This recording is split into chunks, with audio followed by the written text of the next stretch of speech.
Olá meus amigos, olá minhas amigas do Legislação Integrada. Aqui quem fala é o professor Bruno Valente e a nossa conversa de hoje é sobre o informativo de número 739 do STJ, informativo esse repleto de decisões muito importantes. Fica antes de mais nada aquele convite para você que vem sempre aqui, mas que ainda não se inscreveu no nosso canal, seja aí através do Spotify, Deezer, Apple Podcasts, Google Podcasts ou mesmo do YouTube.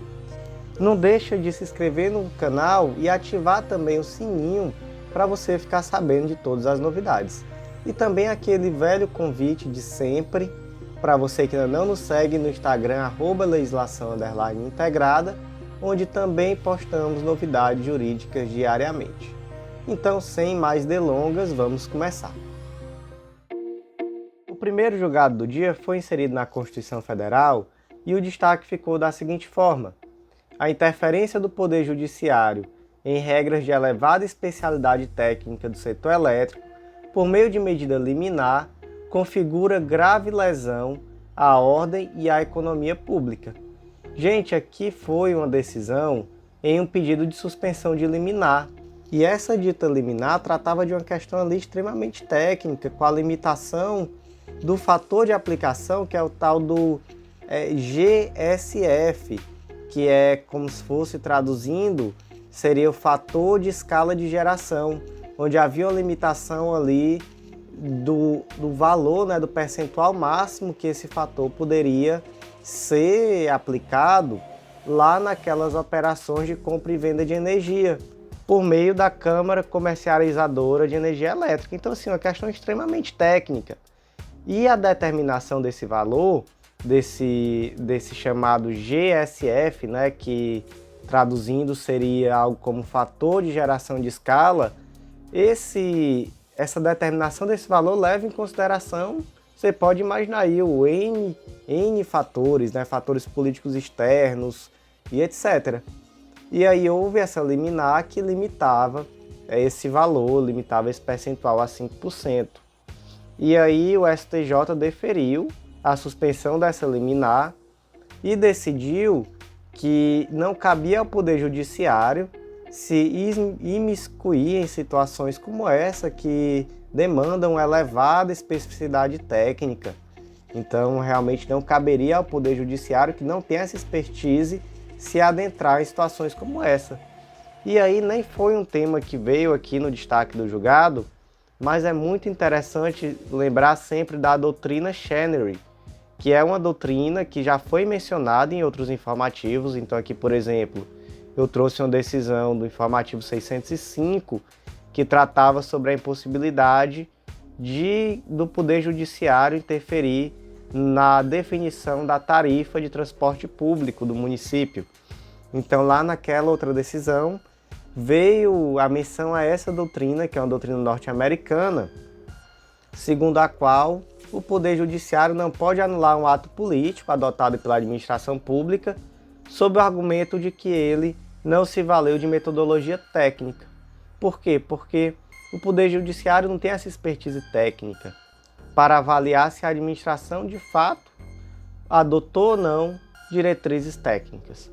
Então, é muito importante lembrar sempre, está lá no material escrito a doutrina Chenery, porque é muito importante em uma questão dissertativa, por exemplo, é importante trazer, pode estar no espelho, pode vir isso daí também em uma questão objetiva, então ponto muito importante.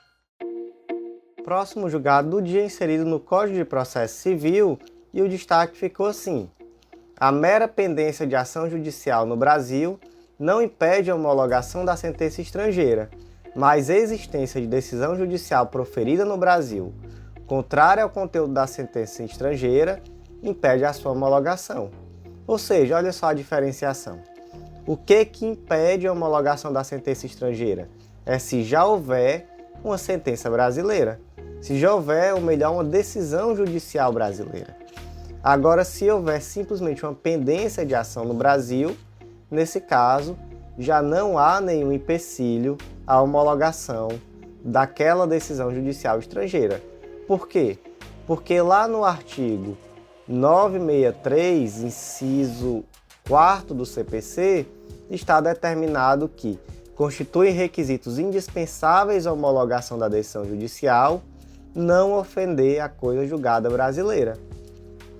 E essa decisão especificamente, o caso concreto é bem interessante, porque trata de uma controvérsia de direito de família, onde há uma briga pela guarda da criança e um dos pais mora no Canadá e o outro no Brasil. E aí, nessa situação, a primeira sentença, a primeira decisão foi a estrangeira, no sentido da busca e apreensão da criança, lá no ano de 2010. Mas, posteriormente, houve uma decisão nacional, transitada em julgado, lá em 2014. Mas veja só, existe essa decisão brasileira. Então, o fato dessa decisão brasileira estar transitada em julgado já é um empecilho à homologação da sentença estrangeira. E aqui ainda há uma situação mais interessante, que aqui sim é aquele ponto que eu considero interessante em relação ao caso concreto, que é o de que se entendeu que dentre essas duas decisões, aquela que tem a maior aptidão a espelhar a situação concreta atual da criança é a mais recente. Por quê? Porque o laudo psicológico que está presente na ação judicial brasileira é mais recente, é de 2014. Então, portanto, há de se entender que essa decisão judicial é mais contemporânea e ela reflete melhor os interesses da criança. Então, com base nisso, não se garantiu, não se aceitou a extradição dessa criança para o Canadá e não se permitiu a homologação dessa decisão judicial estrangeira. Próximo julgado do dia, inserido na Lei 11.101 de 2005, que é a Lei de Falências, o destaque ficou da seguinte forma: o prazo de 10 dias previstos no artigo 8º da Lei 11.101 para impugnar a habilitação de crédito deve ser contado em dias corridos. Gente, aqui existia essa divergência, existia esse debate, se os prazos constantes aqui na Lei de Falências deveriam ser contados em dias corridos ou em dias úteis. De fato, esse debate já existia, mas hoje, com a reforma da Lei de Falências, lá pela Lei 14.112 de 2020, já não há mais debate, porque o artigo 189, parágrafo 1º, inciso 1, agora determina que, para os fins do disposto nesta lei, todos os prazos nela previstos ou que dela decorram serão contados em dias corridos. Ou seja, continua-se tendo a aplicação subsidiária do Código de Processo Civil, aqui no contexto da Lei de Falências, da Lei 11.101, mas, naturalmente, existem adaptações, e uma dessas adaptações é exatamente que os prazos aqui são em dias corridos. Próximo julgado do dia, inserido no Código de Processo Civil, e o destaque ficou da seguinte forma: nas sentenças que reconheçam o direito à cobertura de tratamento médico e ao recebimento de indenização por danos morais, os honorários advocatícios sucumbenciais incidem sobre as condenações ao pagamento da quantia certa e a de obrigação de fazer. Gente, vamos imaginar aqui o seguinte caso concreto. A Maria precisa com urgência de um tratamento de saúde que custa R$100 mil, caríssimo, e o plano de saúde negou. E aí Maria está sob risco de vida por conta desse não tratamento. Então Maria procurou um advogado que propôs uma ação e nessa ação se perquiriu, em primeiro lugar, que fosse deferido o tratamento e em segundo lugar, danos morais. E aí a ação foi julgada procedente, foi deferido o tratamento e a operadora do plano de saúde foi condenada a pagar danos morais no valor de R$10 mil. E aí, naturalmente, também houve a condenação em honorários de sucumbência, no percentual ali de 10%, nos termos do artigo 85, parágrafo 2º. Qual é o problema? Na sentença, o juiz reconheceu esses honorários de 10% exclusivamente incidentes sobre o valor dos danos morais, posto que entendeu que esse valor da obrigação de fazer, que era o deferimento, que era o oferecimento do tratamento médico, não tinha um valor econômico, melhor, um conteúdo econômico mensurável. E aí, está correta essa afirmação? Não, não está correta. Tem sim valor econômico mensurável.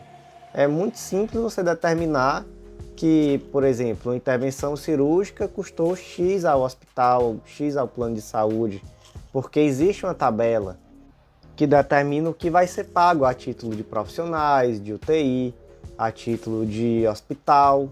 E mesmo caso, o exemplo que eu dei aqui do medicamento, é muito simples determinar qual foi o valor do medicamento. Foi 100 mil reais? Foi 200 mil reais? Então essa obrigação de fazer, o valor dela também entra na conta dos honorários. Então o advogado não é para receber 10% de 10 mil reais. Ele é para, nesse caso, receber 10% de 110 mil. 100 mil da obrigação de fazer, mais 10 mil dos danos morais. Próximo julgado do dia, inserido no Código de Processo Civil também, e o destaque ficou da seguinte forma: verificada a existência de sucumbência recíproca, os honorários e ônus decorrentes devem ser distribuídos adequada e proporcionalmente, levando em consideração o grau de êxito de cada um dos envolvidos, bem como os parâmetros dispostos no artigo 85, parágrafo 2º do CPC. Quais são esses parâmetros, gente? Está lá no artigo 85, parágrafo 2º, percentual mínimo de 10%, máximo de 20%. Aí, base de cálculo vai ser o valor da condenação. Caso não haja valor da condenação, o proveito econômico. Caso não seja possível mensurar, o valor atualizado da causa. E quais são os critérios? O grau de zelo do profissional, o lugar de prestação de serviço, a natureza e a importância da causa e o trabalho realizado pelo advogado e o tempo exigido para o seu serviço. Imagine um caso concreto. A empresa X propôs uma ação em face da empresa Y, pedindo o valor de R$1.200.000. E aí essa ação foi julgada parcialmente procedente para a condenação da empresa Y somente no valor de R$200 mil. E aí o que o juiz fez? Condenou R$200 mil e na hora de condenar em honorários, ele disse: olha, houve aqui sucumbência recíproca, o valor da condenação foi R$200 mil, então a sucumbência aqui vai ser 10% de R$200 mil e cada uma das partes vai ter que pagar 50% desse valor ao advogado da outra parte. Entendeu o que ele fez? Ele determinou como base de cálculo o valor da condenação e ele determinou aqui que cada uma das partes arcaria com metade dessa sucumbência. E aí, o juiz agiu corretamente? Não, o juiz não agiu corretamente. Por quê? Porque nesse caso aqui, em relação à empresa autora, de fato a base de cálculo deve ser o valor da condenação, 270 mil. E aí 10%, desculpem, 200 mil no exemplo que eu trouxe, então 10% de 200 mil. Só que em relação ao réu, ao advogado do réu, a base de cálculo deve ser o proveito econômico obtido. Quanto foi esse proveito econômico obtido? O autor pediu 1.200.000. O réu conseguiu, o advogado do réu conseguiu que essa condenação fosse somente em 200 mil. Quanto foi o proveito econômico aqui? Foi 1 milhão. Foi 1 milhão. Veja só, o réu passou muito mais perto de ganhar do que o autor, né? Enquanto o autor ele só conseguiu 200 mil, o réu aqui conseguiu um proveito econômico de 1 milhão, na medida em que ele só precisou pagar 200 mil. Então, qual deve ser a base de cálculo dos honorários devidos ao advogado do réu? Deve ser o proveito econômico obtido, no caso aqui, 1 milhão de reais. E aí você pensa, caramba, mas vai ficar pesado, hein? Porque no caso aqui o advogado do autor ele vai receber então 10% de 200 mil. Ele vai receber 20 mil. O advogado do réu vai receber 10% de 1 milhão, então 100 mil de honorários só para o advogado do réu. Mas é isso mesmo. É isso mesmo. No caso aqui você vê que a base de cálculo é diferente. No primeiro caso, no caso do autor, é a condenação. No caso do advogado do réu, proveito econômico obtido, que é o quê? A diferença entre o requerido na inicial e a condenação. Por quê? porque, segundo o STJ, essas bases de cálculo distintas refletem melhor o grau de sucesso de cada parte no caso concreto. Próximo julgado do dia, inserido na Lei 8.112 de 91, Lei das Normas Gerais sobre a Seguridade Social, e o destaque aqui ficou da seguinte forma: os valores descontados a título de contribuição previdenciária e de imposto de renda retido na fonte compõem a base de cálculo da contribuição previdenciária patrimonial e das contribuições destinadas a terceiros e ao RAT. O que é o RAT? É aquele antigo SAT, Seguro sobre Acidentes de Trabalho. Hoje em dia é o RAT, que é uma contribuição previdenciária que ela tem exatamente por fim remunerar benefícios de acidente, auxílios e aposentadorias que tem causa na atividade profissional. E onde essas contribuições estão previstas? A contribuição patronal está lá no artigo 22, inciso 1 da Lei 8.212. Eu acho que eu falei Lei 8.112 lá no começo, eu peço desculpas, Lei 8.212. E ela é de 20%. Essa contribuição patronal está lá no 22, inciso 1. E a RAT, não é? Que é a antiga SAT, está lá no 22, inciso 2. E aí pode ser de 1, 2 ou 3%, a depender da atividade. Quanto mais de risco for aquela atividade, maior será esse percentual. Então, 1% caso o risco de trabalho seja leve, 2% médio e 3% grave. E aí, qual é a grande dúvida que surgiu? É a base de cálculo. Qual é a base de cálculo desses 20% de contribuição patronal, desses 20% de contribuição patronal e desses 1, 2 ou 3% de RAT? A base de cálculo é o pagamento, é o salário melhor líquido ou salário bruto do indivíduo. Vai descontar, por exemplo, antes de incidir, vai descontar, por exemplo, imposto de renda, contribuição previdenciária, etc. Ou vai incidir esses 20% mais esses 1, 2 ou 3% a depender sobre o valor bruto? E a resposta é que incide sobre o valor bruto. Então, se o indivíduo recebe R$2.000 bruto, mas sai ali R$200 de desconto, e aí R$200 somando previdência e imposto de renda, a base de cálculo aqui vai ser os R$2.000, vai ser o bruto. Então, não é possível primeiro fazer esses descontos obrigatórios para poder depois incidir essa contribuição aqui de 20% ou mesmo essa outra contribuição de 1, 2 ou 3%. Próximo julgado do dia inserido no Código Civil, e o destaque ficou da seguinte forma: dissolvida a sociedade conjugal, o bem imóvel comum do casal rege-se pelas regras relativas ao condomínio, ainda que não realizada a partilha de bens, possuindo legitimidade para usucapia em nome próprio o condomínio que exerça a posse por si mesmo, sem nenhuma oposição dos demais coproprietários. Então, meus amigos, vamos aqui para a situação concreta. E aí eu vou dar uma pequena simplificada, porque tem algumas complexidades, mas que não são tão importantes assim para a compreensão do cerne da questão. Então, a Maria era casada com o João e eles possuíam uma fração ideal de determinados imóveis, e essa fração ideal era de 15% de determinados imóveis que estão descritos na inicial. E aí no informativo vem descrevendo mais ou menos da onde são oriundos esses imóveis e etc. Mas enfim, isso daí não diz respeito aqui à questão. Então eles possuíam 15% desses imóveis.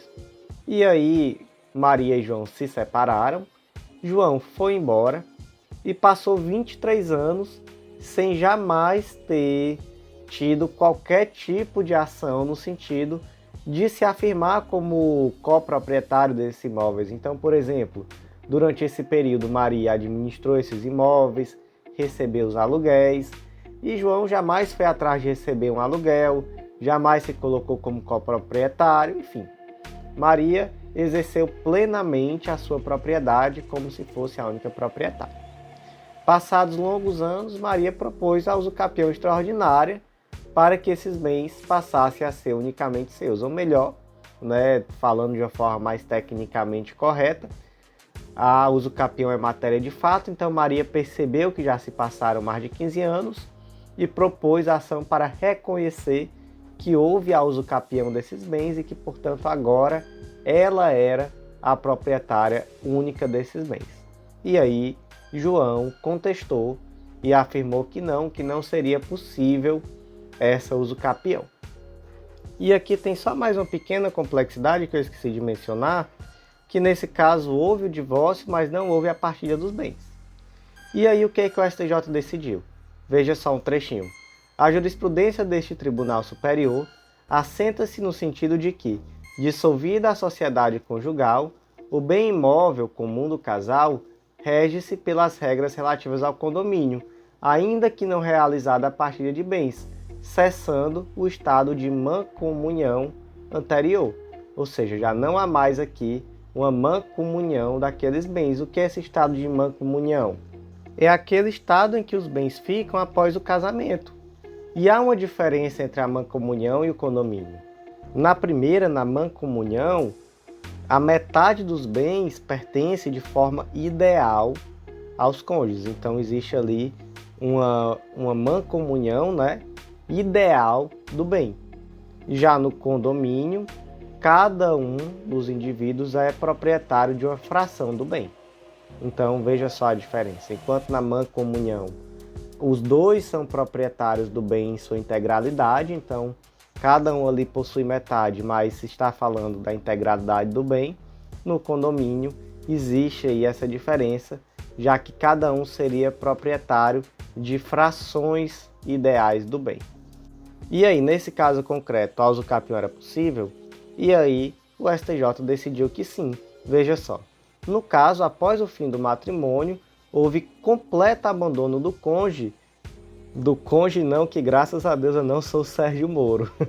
Houve completo abandono do cônjuge da fração ideal pertencente ao casal dos imóveis usucapidos pela ex-esposa, sendo que esta não lhe repassou nenhum valor proveniente de aluguel, nem o recorrente o exigiu, além de não ter prestado conta por nenhum período antecedente ao ajuizamento da ação de usucapião.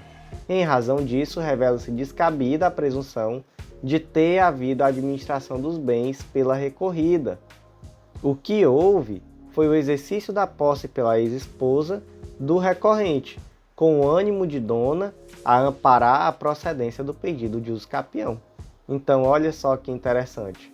Usucapião extraordinário, né? Aqui não foi aquele usucapião familiar que tem aquela regra lá bem específica, prazo de 2 anos, etc. Aqui foi um usucapião extraordinário do bem que anteriormente era um bem pertencente a ambos os cônjuges. Próximo julgado do dia, bem importante, mas também é um julgado já bem recorrente, foi inserido no Código de Processo Penal e o destaque ficou da seguinte forma: a possibilidade de oferecimento de acordo de não persecução penal é conferida exclusivamente ao Ministério Público, não cabendo ao Poder Judiciário determinar que o parquê o oferte. Meus amigos, o que é o acordo de não persecução penal? Se trata de uma inovação inserida no Código de Processo Penal pela Lei 13.964 de 2019 e tem uma natureza jurídica de negócio jurídico pré-processual entre a acusação e o investigado. Quais são os requisitos para oferecimento? Deve, antes do Ministério Público oferecer a denúncia, ele faz uma análise se o delito foi praticado sem violência ou grave ameaça e se ele tem pena mínima inferior a 4 anos, se o acusado confessou de forma formal e circunstanciada a infração e se há suficiência e necessidade da medida para a reprovação e prevenção do crime.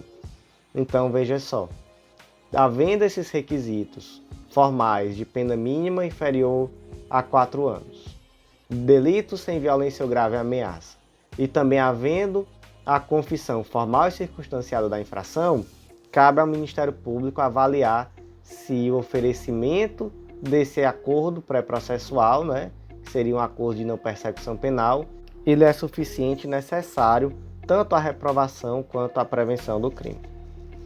O que esse último requisito mostra? Mostra que existe uma certa discricionariedade no Ministério Público em ofertar ou não um acordo de não persecução penal. Então você pode me perguntar, mas professor, não seria um direito subjetivo do investigado? Não. Inclusive já foi decidido pelo STJ que não existe um direito subjetivo a receber a propositura, né, a proposta de uma ação de um acordo de não persecução penal. Então, não se trata de um direito subjetivo do investigado. Da mesma forma, cabe ao Ministério Público avaliar se naquele caso concreto a medida é suficiente e necessária à reprovação e prevenção do crime. Então, se o Ministério Público deixa de oferecer e justifica o não oferecimento do acordo de não persecução penal, não pode o Poder Judiciário obrigar o Ministério Público a ofertar essa proposta de acordo. Só para fechar aqui, duas teses da edição 85 do Jurisprudência em Teses. Tese 3. O controle do Poder Judiciário quanto ao pedido de revisão do não oferecimento do Acordo de Não Persecução Penal, ou ANPP, deve se limitar a questões relacionadas aos requisitos objetivos. Não é, portanto, legítimo exame do mérito a fim de impedir a remessa dos autos ao órgão superior do Ministério Público. E aqui essa tese está contextualizada lá no artigo 28A, parágrafo 14, que diz que no caso de recusa por parte do MP em propor o acordo de não persecução penal, o investigado poderá requerer a remessa dos autos a órgão superior na forma do artigo 28 do Código. Ou seja, esses autos podem ir ao órgão superior do Ministério Público para verificar se é ou não caso de oferecimento do acordo de não persecução penal. Aqui é uma possibilidade do indivíduo investigado requerer ao órgão superior o oferecimento desse acordo de não persecução penal, desse ANPP. Aí pode surgir a seguinte pergunta: e o judiciário, né, o juiz, ele pode deixar de remeter esses autos para o órgão superior do Ministério Público? E a resposta é pode. Quando? Quando ficar claro que aquele caso específico não preenche os requisitos formais. Então, por exemplo, não é um crime com pena mínima inferior a 4 anos. É um crime com pena mínima de 5 anos. Então, só aí você já vê que não preenche os requisitos. Ou então trata-se de um crime com violência ou grave ameaça. Então, assim, tá claro, foi um roubo. Roubo naturalmente tem violência ou grave ameaça. Então é possível? Não, não é possível. Então, nesse caso, o juiz pode deixar de remeter os autos? Pode. Mas suponha que os requisitos objetivos estão preenchidos. Mas o Ministério Público não ofertou o ANPP por entender que a medida não era suficiente e necessária à reprovação e prevenção do crime. E aí o juiz verificou o pedido do investigado de remessa dos autos ao órgão superior, mas o juiz disse, não, mas aqui realmente não seria suficiente e necessário a reprovação e prevenção do crime. Não vou remeter. O juiz pode fazer isso? Não. Aí o juiz não pode fazer isso não, porque aí é uma questão que não lhe cabe. Cabe sim ao Ministério Público verificar se existe ali uma necessidade e suficiência do oferecimento dessa ANPP. E a tese 4, o Ministério Público não é obrigado a notificar o investigado no caso de recusa do oferecimento do acordo de não persecução penal, ANPP. E aí aqui, gente, parte de tudo isso que a gente já falou, não existe um direito subjetivo do investigado de lhe ser proposta um acordo de não persecução penal. Então, caso o investigado perceba que não lhe foi proposto esse acordo, ele não precisa ser notificado. Foi oferecida a denúncia sem oferecer o acordo, ele já deve requerer essa remessa dos autos ao órgão superior do Ministério Público. Ele não pode esperar ser intimado para isso, ele não precisa ser intimado dessa ausência de oferecimento do acordo, até porque isso não é algo obrigatório, necessário, não existe um direito subjetivo a esse acordo. Próximo julgado do dia, inserido no artigo 226 do Código de Processo Penal, e o destaque ficou da seguinte forma: no caso em que o reconhecimento fotográfico, na fase inquisitorial, não tenha observado o procedimento legal, mas a vítima relata o delito de forma que não denota risco de um reconhecimento falho, dá-se ensejo a distinguir quanto ao acórdão do HC 598-886 de Santa Catarina, que invalida qualquer reconhecimento formal, pessoal ou fotográfico, que não siga estritamente o que determina o artigo 226 do Código de Processo Penal. Aqui temos um julgado que retrata muito bem aquilo que tem sido a dinâmica da jurisprudência do STJ. Primeiro com decisões bem amplas, que trazem ali vedações muito fortes, e logo depois com decisões onde vai se fazendo distinguishes, vai se demonstrando ali exceções, aqueles casos concretos. Então aqui, nesse caso do reconhecimento, é um exemplo. Outro exemplo que nós podemos ter em relação aos casos de ingresso em domicílio, em situação de flagrante de tráfico de drogas, onde primeiro vieram decisões que limitaram muito essa possibilidade e posteriormente vieram ali já algumas decisões fazendo distinguishes em casos concretos, demonstrando situações em que continua sendo possível o ingresso. Então, tem sido bem assim, não é? Nos últimos anos, nos últimos 2 anos, talvez, o STJ tem tomado decisões que têm mudado paradigmas. De fato, temos aqui essa decisão, é uma do artigo 226 do CPP, que a gente vai chegar nela, eu não vou ficar aqui só enrolando falando de outras coisas. Vamos entender essa decisão da HC 598-886 de Santa Catarina, mas também questões envolvendo ingresso em domicílio em caso de tráfico de drogas, questões envolvendo utilização de filmadoras no uniforme da polícia, mais recentemente decisão sobre a revista pessoal. Então veja só o quanto a jurisprudência processual penal mudou nos últimos 2 anos. E aqui no caso do artigo 226, que trata sobre o reconhecimento de pessoas, é um exemplo muito claro, porque até essa decisão em 2020, o artigo 226 do Código de Processo Penal, que trata sobre a forma de reconhecimento de pessoas e que eu já detalhei aqui nos últimos informativos que trataram sobre o tema, vocês podem, por exemplo, procurar aí os podcasts dos informativos 730, do informativo 1045 do STF. Eu já trago aí de uma forma muito esmiuçada como se dá esse procedimento do artigo 226 do Código de Processo Penal. Mas o fato é que aqui a gente destaca que até então se tinha isso como uma mera recomendação.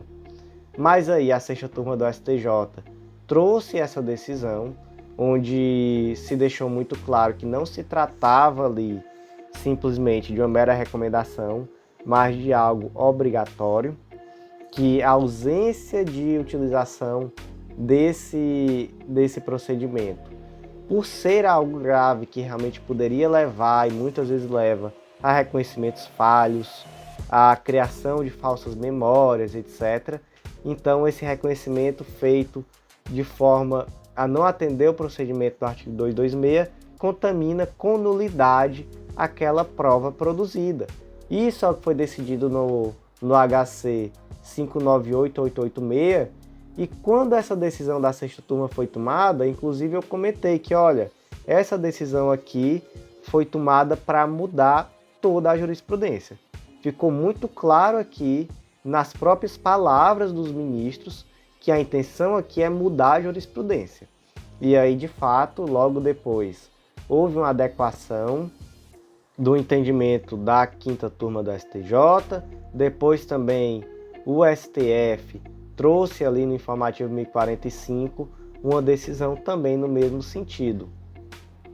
E aí, posteriormente, depois de deixar muito claro que a ausência de cumprimento desse procedimento do 226 traz uma nulidade, aí, em casos concretos, o STJ fez distinguishes. E distinguishes muito corretos, viu? vamos aqui ser francos, porque realmente, nesses casos concretos em que foi feito o distinguish, tinha todos os motivos para tanto. Qual foi o primeiro caso concreto? Saiu lá no informativo 733. Se a vítima é capaz de individualizar o autor do fato, é desnecessário instaurar o procedimento do artigo 226 do CPP. Então aqui, se eu não me engano, foi o caso concreto em que a vítima já conhecia o autor por rede social. Então já sabia quem era ele. Já tinha visto ele por várias fotos, sabia quem era ele. Então assim, nesse caso não seria necessário de fato o procedimento, porque não havia dúvida em relação à autoria. E agora, nesse segundo caso concreto, naturalmente falando aqui de casos concretos que tiveram maior repercussão, né? Inclusive esses em informativos da STJ, nesse segundo caso concreto a vítima disse que já conhecia o réu pelo apelido, que o apelido era Boneco, curiosamente, e que ela conhecia o pai do acusado. E inclusive porque o pai do acusado era vizinho dela. Então olha só, ela conhecia o pai dele, sabia o apelido dele. Então assim, naquele caso concreto não havia risco de ser outra pessoa, né? De haver ali um reconhecimento indevido. Enfim, então, de fato, nesse caso não faria sentido você anular aquela prova em virtude da ausência de segmento do procedimento previsto no artigo 226 do CPP. Então, de fato, nesse caso concreto, não houve ali um prejuízo a ser demonstrado. Porque, gente, esse procedimento ele tem um objetivo de evitar a criação de falsas memórias, de evitar que aquele indivíduo, por alguma circunstância psicológica, etc., ele faça um reconhecimento indevido, muitas vezes nem sequer intencional, mas por uma questão, às vezes, de pré-julgamentos, de preconceitos. É comum que, diante daquela pessoa, aquele indivíduo crie realmente uma falsa memória, ele passe a acreditar de fato que foi aquela pessoa a autora do crime. Então, por isso que é necessário todo aquele procedimento, primeiro da pessoa descrever como era a pessoa a ser reconhecida, depois coloca aquela pessoa ao lado de outras pessoas semelhantes, para que você possa apontar qual dessas pessoas foi aquela pessoa, e aí aquelas situações, né, se há risco de intimidação, aí você providencia para que aquela pessoa não seja vista por quem está reconhecendo. E naturalmente que de tudo isso se lavra um auto pormenorizado acerca das circunstâncias. Então você não pode simplesmente, como já ouvi casos concretos, mostrar uma foto 3x4 de um indivíduo e dizer, foi ele? A pessoa foi. E aí imagina a possibilidade de injustiça decorrente disso. Então, meus amigos, por hoje foi isso. Eu agradeço muito a você que ouviu até o final. O informativo hoje é até um pouco menor do que os recentes informativos do STJ, todos muito grandes. Então hoje a gente aproveita para dar uma relaxada, fechando o informativo com coisa de 40 minutos somente. E aí fica aquele convite especial de sempre, para você que ainda não é nosso assinante, para acessar legislaçãointegrada.com.br, conhecer nossos materiais, nosso método que te dá um estudo integrado de lei seca e jurisprudência, que organiza teu estudo, te dá acesso ilimitado a todos os materiais e planos de leitura. Então, se você ainda não conhece, não deixa de acessar também os materiais de degustação, fazer o cadastro gratuito, que você com certeza vai gostar muito e vai ser um diferencial no seu estudo daqui para frente. Então, por hoje foi isso, agradeço muito e até a próxima.